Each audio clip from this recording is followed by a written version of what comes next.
besar untuk terus menaikkan pujian penyembahan dimanapun kita berada saat ini. Kita akan mulai pada pagi hari ini. Kita akan satukan hati kita. Kita akan bersatu dalam doa. Terpujilah Tuhan Yesus Kristus yang terus memberkati setiap kami, menjadi sumber kekuatan kami, menjadi sumber pengharapan kami, menjadi sumber sukacita kami. Apapun keadaan kami saat ini Tuhan, Engkau adalah satu-satunya di dalam setiap kehidupan kami.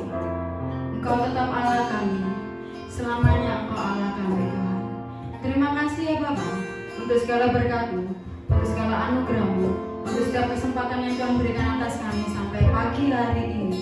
Sampai detik ini Tuhan, kami boleh menaikkan pujian penyembahan kami, ucapan syukur kami hanya bagi-Mu Raja di atas segala raja. Terpujilah Tuhan Yesus Kristus, dan kami siap memuji-Mu. Kami siap membawa korban syukur yang terbaik hanya bagi-Mu Raja, Tuhan kami, Bapa kami. Di dalam nama Tuhan Yesus. Haleluya. Amin.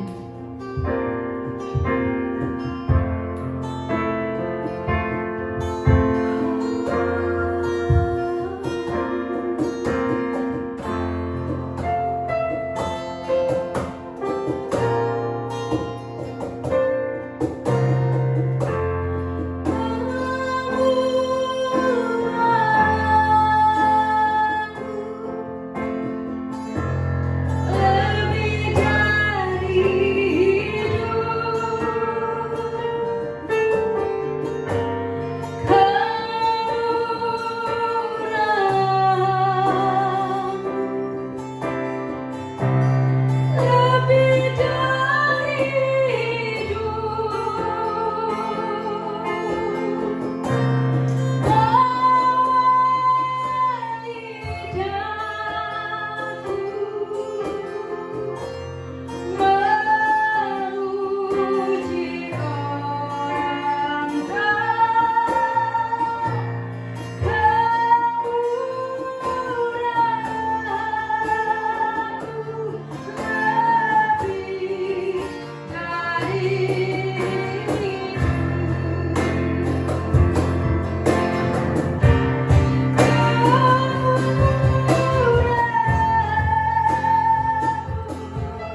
Terima kasih untuk waktu yang telah Kau berikan pada pagi hari ini, di mana Engkau telah memeliharakan kami selama seminggu ini. Semua ini karena Tuhan kasih-Mu dan anugerah-Mu yang sangat besar untuk kami semuanya. Bapa, kami telah banyak memuji, membesarkan nama-Mu. Biarlah pujian penyembahan kami berkenan di hati-Mu. Dan Tuhan, biarlah Tuhan, pujian kami Tuhan bisa menguatkan kami juga Tuhan. Melalui pujian-pujian yang kami naikkan, biarlah Tuhan semuanya untuk kemuliaan nama-Mu. Bapa, sebentar lagi kami akan menerima sebagian dari firman-Mu.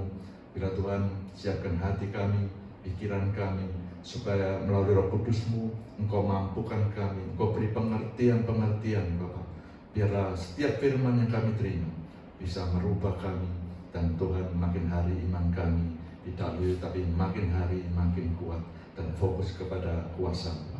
Terima kasih Bapa, Engkau urapi hamba-Mu yang akan menyampaikan firman-Mu, Bapak Pendeta Octavianus. Biarlah Tuhan apa yang disampaikan semua itu untuk kebaikan kami, dan apa yang disampaikan kami yakin bahwa firman-Mu tidak akan kembali dengan sia-sia. Terima kasih Bapa, kami siap mendengarkan firman-Mu. Di dalam nama Yesus kami telah berdoa. Haleluya. Amin. Bapak Ibu Saudara, tiba saatnya kita akan mendengarkan firman Tuhan, dan firman yang disampaikan oleh hambanya Bapak Pendeta Octavianus. Waktu dan baru saya serahkan. Shalom. Bapak Ibu Saudara yang dikasihi Tuhan, kita bertemu kembali di dalam damai sejahtera kasih Tuhan Yesus Kristus. Bapak Ibu Saudara yang kasih Tuhan, kita harus tetap bersyukur dan bersyukur karena kebaikan-kebaikan Tuhan dalam kehidupan kita. Saya yakin Bapak Ibu Saudara yang ada di rumah juga tetap sehat walafiat, tidak kurang satu apapun. Demikian juga keluarga besar gereja GSJBDI Anugerah Ngagel Dadi, semuanya tetap dalam pemeliharaan Tuhan, tetap dalam lindungan Tuhan, tetap dalam penyertaan Tuhan. Haleluya.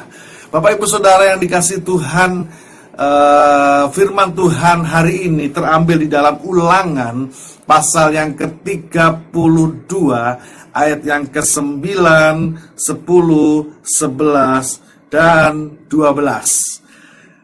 Tetapi bagian Tuhan ialah umatnya, Yakub ialah milik yang ditetapkan baginya. Didapatinya ia di suatu negeri, di padang gurun, di tengah-tengah ketandusan dan auman padang belantara. Dikelilinginya dia dan diawasinya, dijaganya sebagai biji matanya. Laksana Raja Wali menggoyang bangkitkan isi sarangnya, melayang-layang di atas anak-anaknya, mengembangkan sayapnya, menampung seekor, dan mendukungnya di atas kepaknya. Demikianlah Tuhan sendiri menuntun dia, dan tidak ada Allah asing menyertai dia. Bapak Ibu Saudara yang dikasihi Tuhan,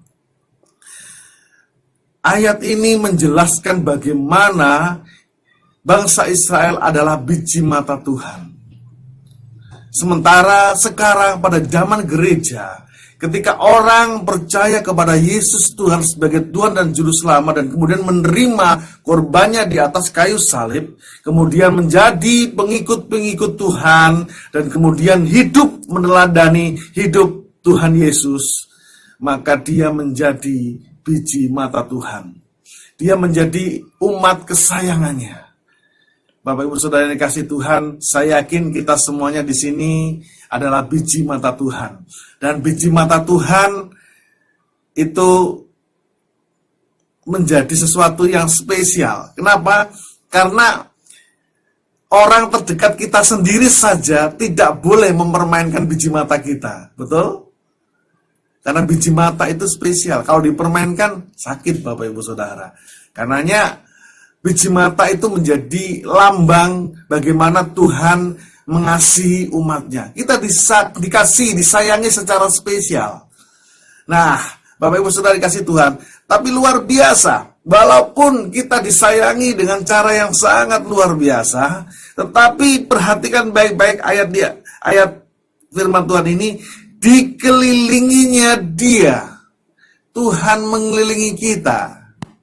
Dan jangan lupa, berikutnya adalah diawasinya. Kita diawasi, Bapak Ibu Saudara yang dikasihi Tuhan. Diawasi.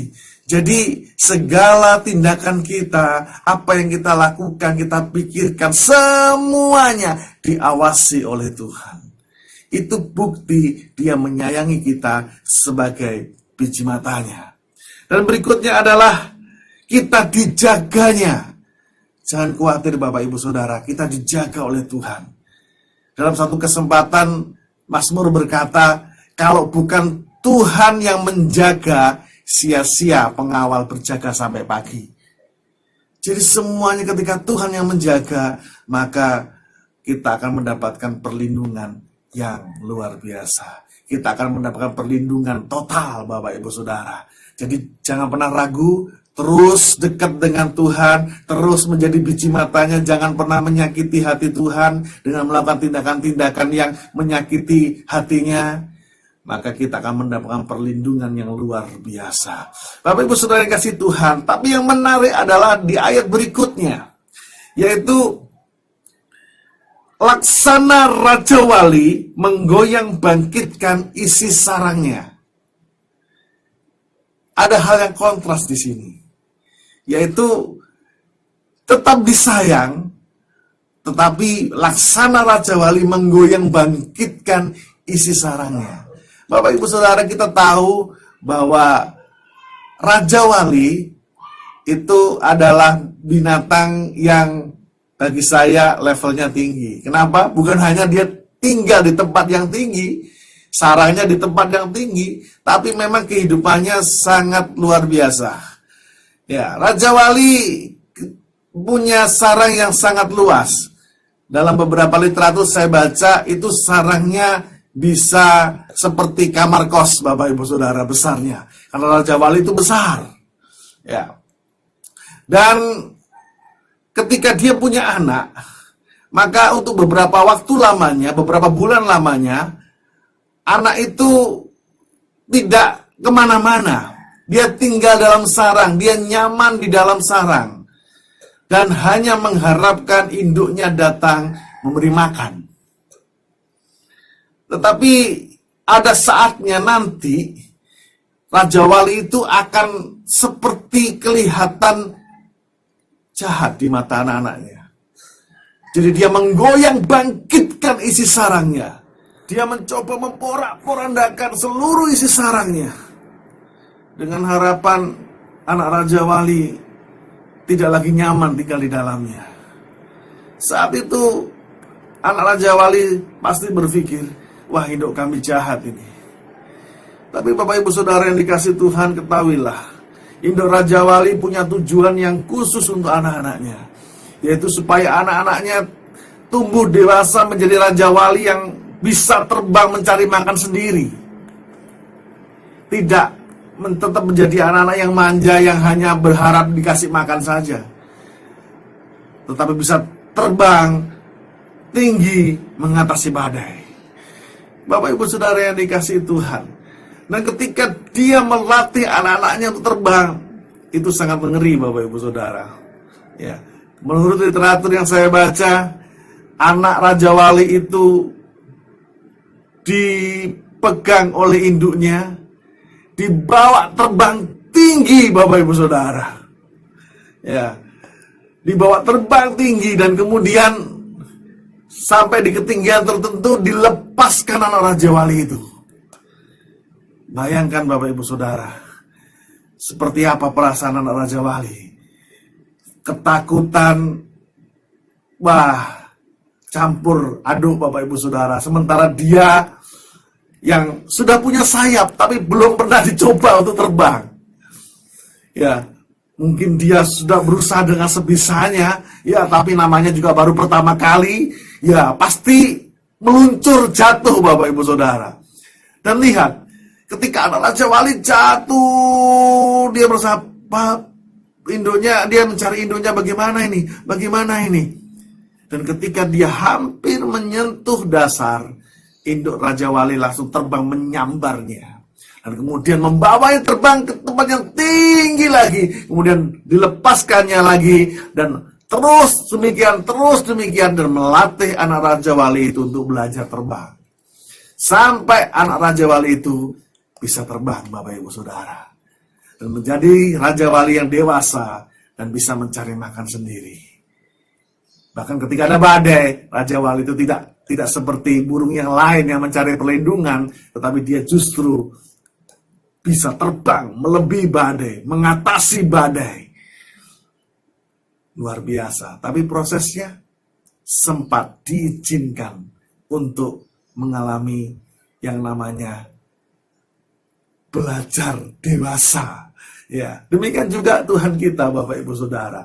Dia tidak mau kita menjadi anak yang manja. Bisa jadi hari-hari ini ketika engkau mengalami hal yang tidak nyaman, engkau mengalami kesusahan yang tidak pernah engkau sangka-sangka, engkau mengalami sesuatu yang tidak pernah engkau inginkan, ketahuilah siapa tahu itu Tuhan sedang melatih engkau. Tuhan sedang menjadikan engkau dewasa. Tuhan menginginkan engkau menjadi anak-anaknya yang dewasa, yang sanggup mengatasi problema hidup dengan pertolongan dari Dia. Bapak Ibu Saudara yang dikasihi Tuhan, Mazmur 17 ayat 8 berkata, peliharalah aku seperti biji mata, sembunyikanlah aku dalam naungan sayap-Mu. Bapak Ibu Saudara yang kasih Tuhan, tidak begitu saja pasti pemazmur menuliskan ayat ini.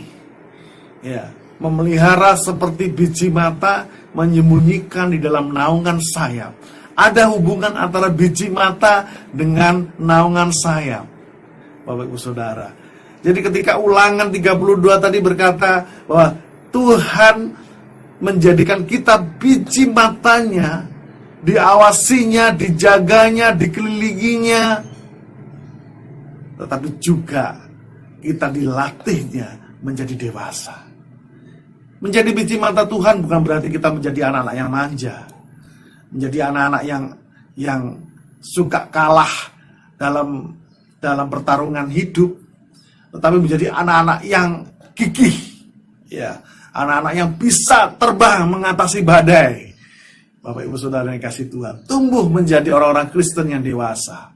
Hari-hari ini saya yakin kita menjalani hari-hari yang tidak mudah, hari-hari yang juga cukup berat bagi banyak orang.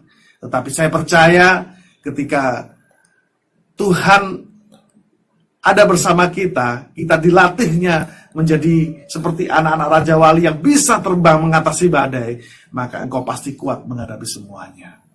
Tuhan pasti akan memberikan pundak yang kuat kepadamu untuk sanggup memikul beban, untuk sanggup memikul semua hal yang datang kepadamu. Bapak Ibu Saudara yang kasih Tuhan, saya yakin kita dipelihara seperti biji mata, tapi kita juga dilatihnya menjadi dewasa. Kiranya Bapak Ibu Saudara yang dikasih Tuhan terus mendapat perlindungan dari Tuhan, terus dipelihara oleh Tuhan, dan terus dekat dengan Tuhan, jangan pernah jauh dari Tuhan. Dan saya yakin ketika nanti wabah ini selesai, kita dapat bertemu kembali dalam suasana yang berbeda dan jauh lebih baik dan jauh lebih baik. Tuhan Yesus memberkati. Bapak Ibu Saudara, kita telah diberkati melalui firman Tuhan, dan kita akan akhiri ibadah kita pada siang hari ini. Kita nyanyikan Besar Anugerah-Mu.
siang hari ini.